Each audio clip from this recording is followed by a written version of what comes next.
Raja Belshazzar mengadakan perjamuan yang besar untuk para pembesarnya. 1.000 orang jumlahnya, dan di hadapan 1.000 orang itu, ia minum anggur.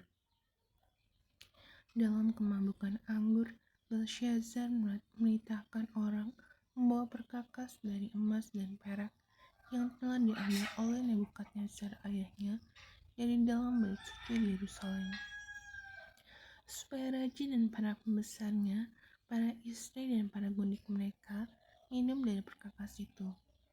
Kemudian dibawalah perkakas dari emas dan perak itu yang diambil dari dalam bait suci rumah Allah di Yerusalem.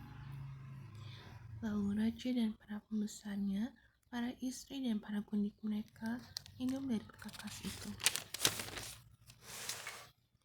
Mereka minum anggur dan memuji-muji dewa-dewa dari emas dan perak, tembaga, besi, kayu, dan batu.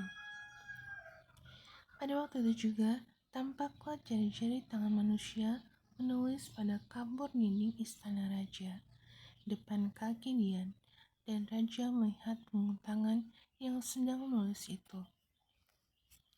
Lalu raja menjadi pucat, dan pikiran-pikirannya menggelisahkan dia. Sendi-sendi pangkal pahanya menjadi lemas, dan lututnya berantukan. Kemudian berserulah raja dengan keras, supaya para ahli jambi, para kasdim, dan para ahli nujum dibawa menghadap. Berkatalah raja kepada para orang bijaksana di Babel itu, setiap orang yang dapat membaca tulisan ini dan dapat memberitahukan maknanya kepadaku, kepadanya akan dikenakan pakaian dari kain ungu, dan lehernya akan dikalungkan rantai emas, dan dalam kerajaanku ia akan mempunyai kekuasaan sebagai orang ketiga.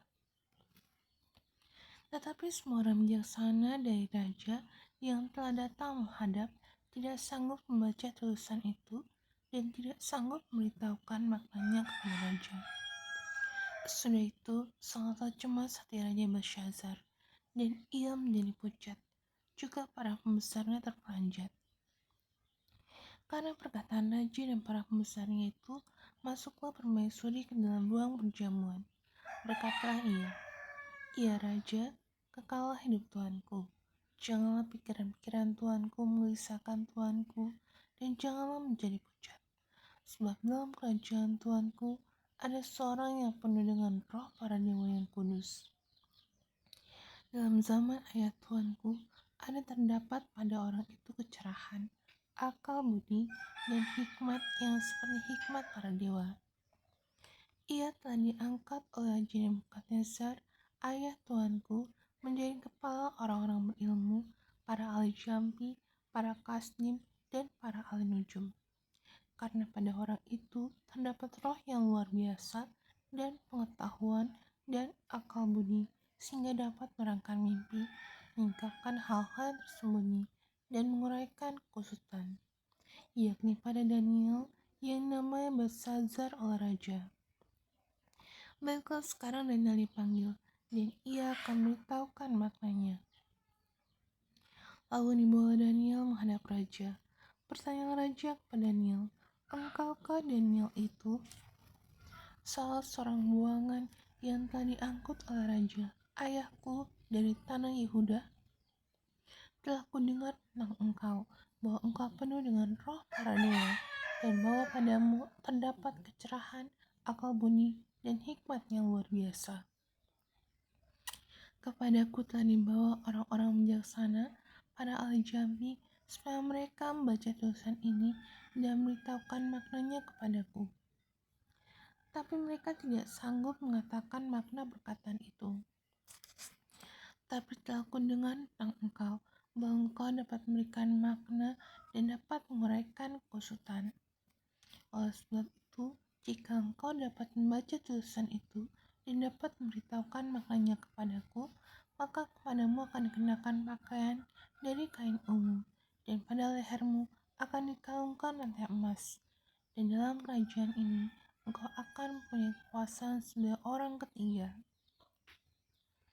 Kemudian Daniel menjawab raja, "Tahanlah hadiah tuanku, berikanlah pemberian tuanku kepada orang lain." Namun demikian, aku akan membaca tulisan itu bagi raja dan memberitahukan maknanya kepada tuanku. Ya tuanku raja, Allah yang maha tinggi telah memberikan kekuasaan sebagai raja, kebesaran, kemuliaan, dan keluhuran kepada Nebukadnezar, ayah tuanku. Dan oleh karena kebesaran yang telah diberikannya kepadanya itu, maka takut dan gentarlah terhadap dia orang-orang dari segala bangsa, suku bangsa, dan bahasa. Dibunuhnya siapa yang dikehendakinya, dan dibiarkannya hidup siapa yang dikehendakinya. Ditinggikannya siapa yang dikehendakinya, dan direndahkannya siapa yang dikehendakinya. Tapi ketika ia menjadi tinggi hati dan keras kepala, sehingga berlaku terlalu angkuh, maka ia dijatuhkan dari tahta kerajaannya, dan kemuliaannya diambil daripadanya. Ia dihalau dari antara manusia, dan hatinya menjadi sama seperti hati binatang, dan tempat tinggalnya ada di antara keledai hutan. Kepadanya diberikan makanan rumput seperti kepada lembu, dan tubuhnya basah oleh embun dari langit, sampai ia mengakui bahwa Allah yang maha tinggi berkuasa atas kerajaan manusia dan mengangkat siapa yang dikehendakinya untuk kedudukan itu. Tapi tuanku Belshazzar, anaknya tidak merendahkan diri. Walaupun tuanku mengetahui semuanya ini, tuanku menundukkan diri terhadap yang berkuasa di surga. Perkakas dari baitnya dibawa orang kepada tuanku. Lalu tuanku serta para pembesar tuanku, para istri dan para budak tuanku telah minum anggur dari perkakas itu. Tuanku telah memuji-muji dewa-dewa dari perak dan emas, dari tembaga, besi, kayu dan batu yang tidak dapat melihat atau mendengar atau mengetahui, dan tidak tuanku muliakan Allah yang menggenggam nafas tuanku dan menentukan segala jalan tuanku. Sebab itu ia menyuruh punggung tangan itu, dan dituliskanlah tulisan ini. Maka inilah tulisan yang tertulis itu, Bene Tekel Upharsin, dan inilah makna perkataan itu. Bene, masa pemerintahan tuanku dihitung oleh Allah dan telah diakhiri. Tekel, tuanku ditimbang dengan raja dan didapati terlalu ringan. Peres, kerajaan tuanku dipecah dan diberikan kepada orang Media dan Persia. Lalu atas cita Belshazzar dikenakanlah kepada Daniel pakaian dari kain ungu, dan pada lehernya dikalungkan rantai emas, dan dimaklumkanlah tentang dia bahwa dalam kerajaan ia akan punya kekuasaan sebagai orang ketiga. Pada malam itu juga terbunuhlah Belshazzar, raja orang Kasdim itu.